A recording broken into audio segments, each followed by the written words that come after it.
Kudus merupakan daerah yang berada di kawasan Muria Raya atau daerah-daerah yang berada di kaki Gunung Muria. Kudus dikenal sebagai kota kretek karena menjadi salah satu daerah dengan produksi rokok kretek terbesar di Indonesia. Salah satu perusahaan rokok terbesar yang bermarkas di Kudus adalah PT Djarum, menjadikannya nadi perekonomian utama di Kudus. Lalu, bagaimana kondisi Kudus pada saat ini? Mari kita bahas di video berikut ini.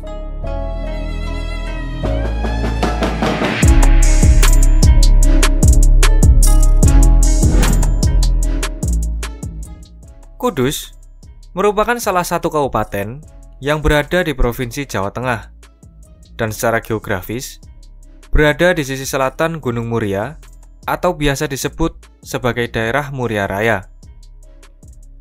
Memiliki wilayah seluas 456,76 km persegi dan terbagi menjadi 9 kecamatan, menjadikannya kabupaten dengan luas wilayah terkecil di Provinsi Jawa Tengah, terkecil kedua di Pulau Jawa, setelah Kabupaten Administrasi Kepulauan Seribu di Jakarta, dan terkecil ketujuh di Indonesia. Untuk batas wilayah, Kabupaten Kudus berbatasan dengan Kabupaten Pati di timur, Kabupaten Grobogan di selatan, Kabupaten Demak di barat, dan Kabupaten Jepara di utara.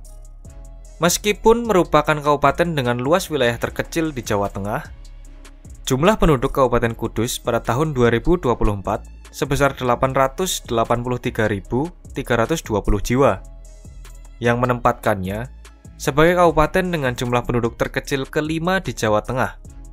Masih lebih tinggi dari Kabupaten Batang, Kabupaten Temanggung, Kabupaten Purworejo, dan Kabupaten Rembang. Kabupaten Kudus memiliki kepadatan penduduk sebesar 1.934 jiwa per kilometer persegi. Berdasarkan peta persebaran penduduk dunia, penduduk mendominasi di pusat perkotaan Kudus dan semakin sedikit di area kaki gunung dan beberapa tempat yang merupakan lahan pertanian dan perkebunan warga. Kecamatan kota menjadi daerah dengan kepadatan penduduk tertinggi, yaitu lebih dari 7.500 jiwa per kilometer persegi. Sedangkan Kecamatan Undaan menjadi daerah dengan kepadatan penduduk terendah sebesar 1.039 jiwa per kilometer persegi.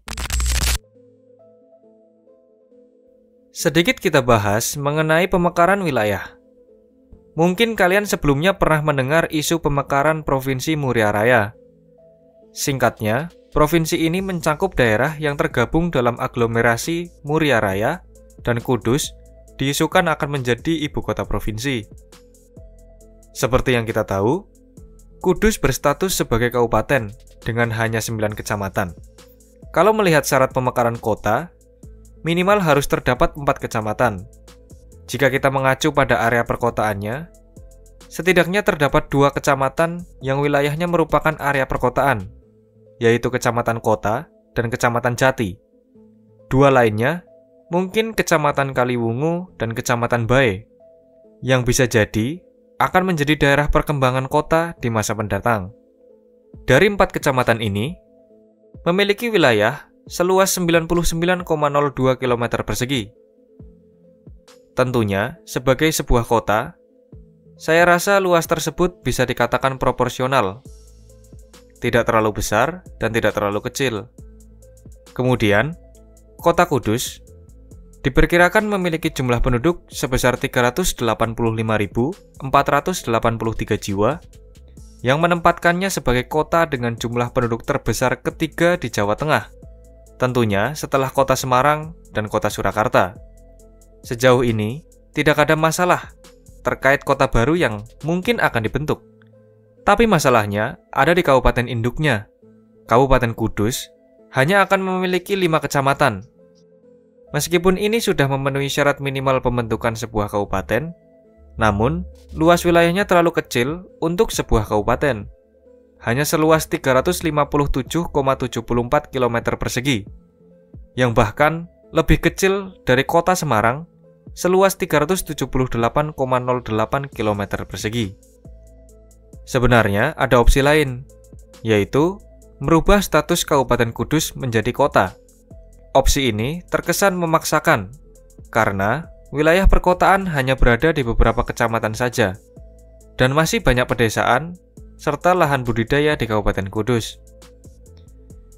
Meskipun Kudus merupakan kabupaten dengan luas terkecil, namun jika berstatus kota, akan menjadi kota dengan luas administrasi terluas di Pulau Jawa, yang bahkan melebihi kota Semarang, yang pada saat ini menyandang sebagai kota dengan luas administrasi terluas di Pulau Jawa.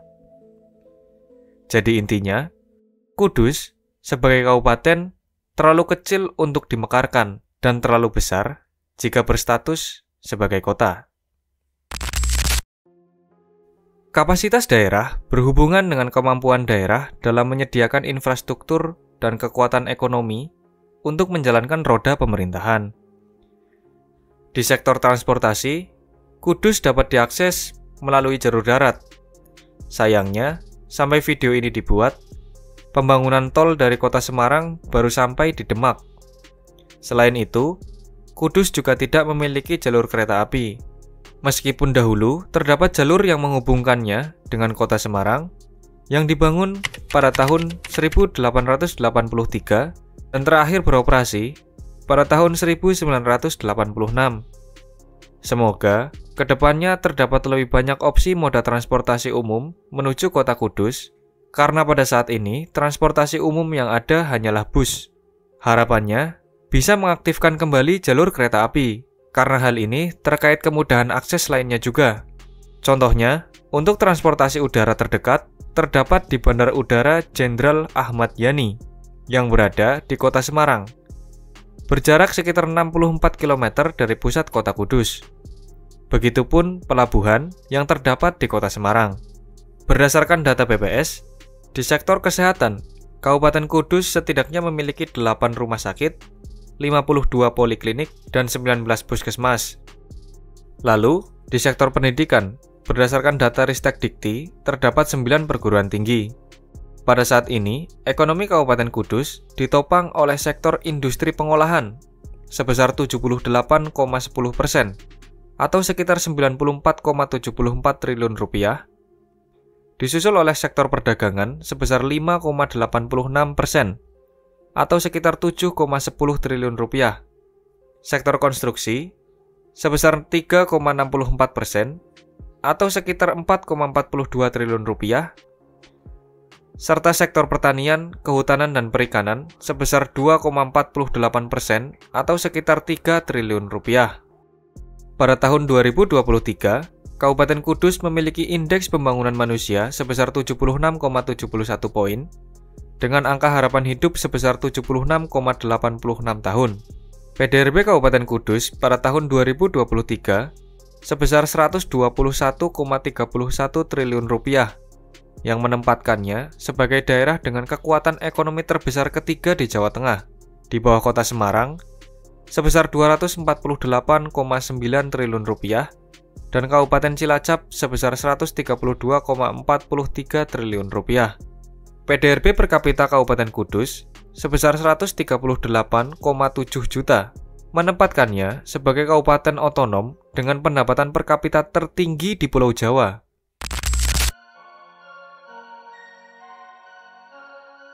Untuk lebih mengenal wilayah ini, berikut beberapa hal unik yang sudah kami rangkum.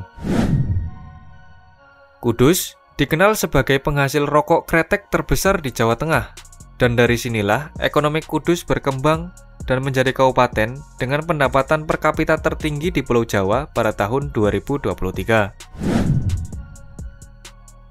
Selain dikenal sebagai kota kretek, Kudus dikenal sebagai kota santri. Kabupaten ini merupakan pusat perkembangan agama Islam pada abad pertengahan. Hal ini dibuktikan dengan adanya 3 makam wali atau sunan, yaitu makam Sunan Kudus, Sunan Muria, dan Sunan Kedu. Sebelum bernama Kudus, daerah ini bernama Tajuk. Tajuk mereferensikan bentuk atap dari arsitektur tradisional kuno. Kemudian, setelah kedatangan Sunan Kudus, kota ini dikenal sebagai Al-Quds, yang berarti kudus, dan nama itu digunakan sampai sekarang. Daratan Kudus pada masa lalu terpisah dengan Pulau Jawa yang dipisahkan oleh Selat Muria dan bernama Pulau Muria. Pada akhirnya, diperkirakan pada tahun 1657 mulai terjadi penyusutan di Selat Muria yang diakibatkan endapan sungai yang bermuara di Selat Muria. Hal ini menyebabkan selat semakin dangkal dan akhirnya menghilang. Akibatnya, Pulau Muria menyatu dengan Pulau Jawa. Dan mungkin inilah sebabnya daerah yang dulunya merupakan selat pada saat ini sering mengalami banjir. Sejak dahulu, saat Kudus masih bernama Tajuk, merupakan kota perdagangan. Akan tetapi, karena posisinya agak jauh dari Selat Muria, tidak ada pelabuhan besar di kota Tajuk. Hanya terdapat pelabuhan transit yang nantinya akan transit kembali di pelabuhan Tanjung Karang di tepi Selat Muria, atau kira-kira saat ini berada di Kabupaten Jepara. Pada masanya, di tepian Selat Muria terdapat pelabuhan-pelabuhan perdagangan dengan berbagai komoditas, seperti kain tradisional dari Jepara, garam dan terasi dari Juwana, serta beberapa hasil bumi seperti beras dari pedalaman Jawa dan Pulau Muria. Selain itu, keberadaan selat tersebut juga menjadikan kawasan Selat Muria sebagai lokasi galangan kapal yang memproduksi kapal-kapal Jung Jawa.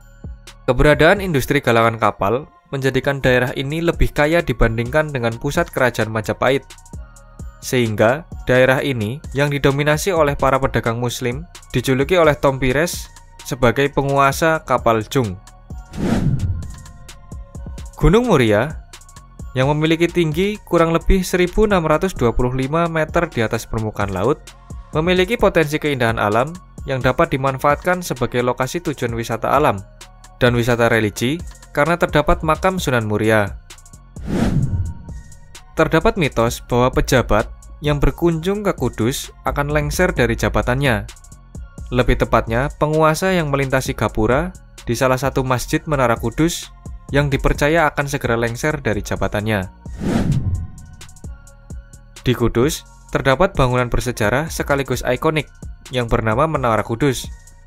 Menara Kudus merupakan bangunan menara setinggi 18 meter yang terbuat dari bata merah dengan perpaduan arsitektur Hindu dan Islam. Dibangun kira-kira pada tahun 1549 Masehi yang berada di kompleks Masjid Menara Kudus.